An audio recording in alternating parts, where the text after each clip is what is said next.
All right, folks, people of Atlanta and nationwide and worldwide, this is the next video in my series of what would I do if I was diagnosed with cancer stages 1 through 4. Now, I just want to say this disclaimer out loud. These products and their companies are not paying me to promote their products. The only reason I'm showing the people of Atlanta these products is because they're locally produced, aside from the new chapter stuff. And they are items that are readily available at Whole Foods or other health food stores that you can get to apply the Living Foods method if you need to optimize the environment of your body on a cellular level and nutritionally to withstand the oncoming onslaught of chemotherapy and radiation treatment. Now, I will be talking about fermented foods and probiotics, okay? And talking about it, I'm going to have to talk about a taboo subject. Poo-poo. Okay, everybody's got it. And unfortunately, after a lifetime of a diet on a standard American diet of processed food, high sugars, undigestible food, processed meats, cheeses, and all the toxins that come with it, including the vegetables that are grown by seeds made by some Monsanto, we have a plethora, most of us have a plethora of toxic chemicals in our body as a result via our colon. Now, if I was diagnosed with cancer, one of the first things I would do is would be undergo colon hydrotherapy. Now, here in Atlanta, we have a place called Atlanta Colonic and Massage. It's on the top side. It's a very, very high-class looking place. For those of you who are squeamish about the idea, I would go speak to those ladies first. But let's talk about recolonizing your colon after colon hydrotherapy, okay? Not only would I undergo colon hydrotherapy, but I would also do the wheatgrass implants because the colon, once it's cleaned out, can absorb pretty much anything that's in there. And it would go straight, in my opinion, would go straight to the liver and help the liver dump. And the thing is, I've done this before. I've done this for the last 12 years, and I've also worked with people who had cancer, who did the wheatgrass implants, who had amazing results. One lady, I won't say her name, let's just call her JC. One lady was literally on her, I guess, close to going to hospice. Let's just put it that way. And she happened across some information I gave her about wheatgrass implants, and she applied the information. It gave her instant energy after colon hydrotherapy.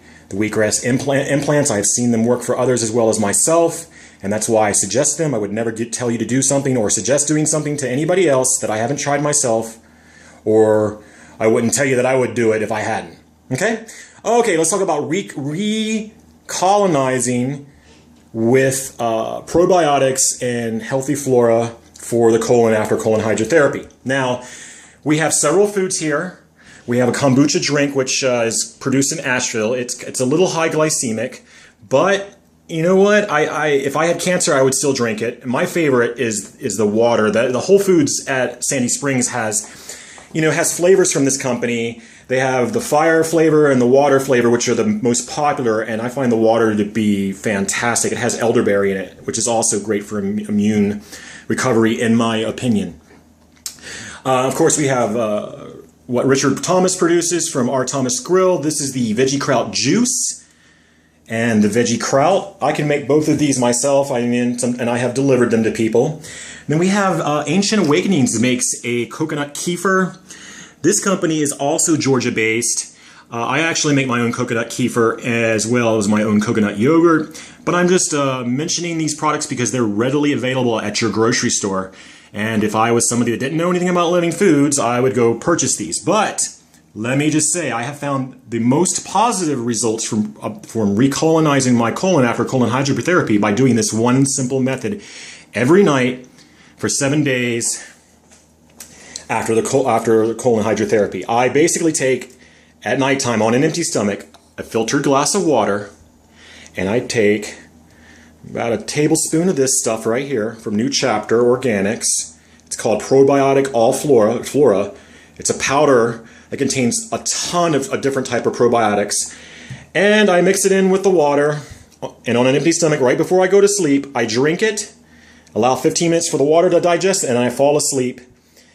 And that, in my opinion, is the best way to recolonize your colon via drinking anything. But these other foods, in my opinion, can also help to stave off the spread of unhealthy bacteria through more than just your colon. You know, sometimes when you starve yourself of sugars, like I would if I had cancer, then the unhealthy flora, or unhealthy candida wants to make its way up through your small intestines and into your bloodstream. Well, that's why this stuff is good for you, in my opinion.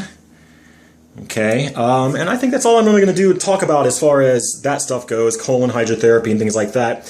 You may want to look into who provides that service in your area and see if it's right for you, but in my opinion, that's the quickest way to detoxify.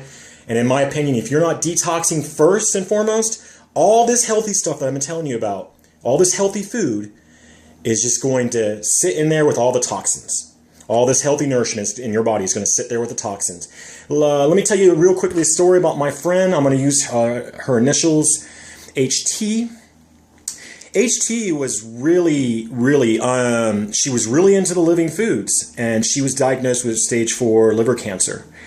And HT was eating all the food I was preparing for her. I was delivering food for her for free, practically, giving her the wheatgrass to juice. I was giving her the smoothies and the veggie kraut that I made, although this is Richard Thomas's version of that. But the one thing she couldn't bring herself to do was do the colon hydrotherapy or the wheatgrass implants. She was able to improve her energy levels for a little while and her quality of life for a little while. And actually, after being given 3 months to live, she actually lived 9 more months. And in my opinion, I attribute that to her nutritional changes, okay, not to any kind of chemical being thrust into her body, which causes her to get sick and, poisons her. But that's just my opinion. But anyways, the one thing she did not do was the colon hydrotherapy regularly, along with the wheatgrass implants. And she was told at the very end, before she passed, about 2 weeks before she passed on, that she was nourishing her body correctly, and they were giving her blood tests, but the one thing she wasn't able to do was expel the toxins in her liver and in her body. I don't want to blame it on one thing or the other. It was probably a culmination of things. And, it was probably God was probably like, hey, it's just time for her to go. Not to be insensitive to anybody who may be dealing with those kind of issues, but that, there's a lot to be said about prayer. And that's something that at the end of this series, I'm going to talk about real quickly.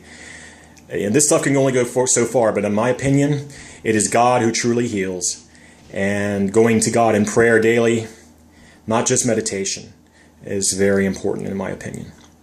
All right, folks, I'm going to have more videos on living foods preparation and things you can do outside of these strict dietary measures to feed yourself after my cancer goes into remission, even though I don't have cancer. If I had cancer and it was going into remission, I would fix foods that I'm going to make videos about here later on. But for right now, you got the nitty-gritty, and I'm out. Peace out, or whatever.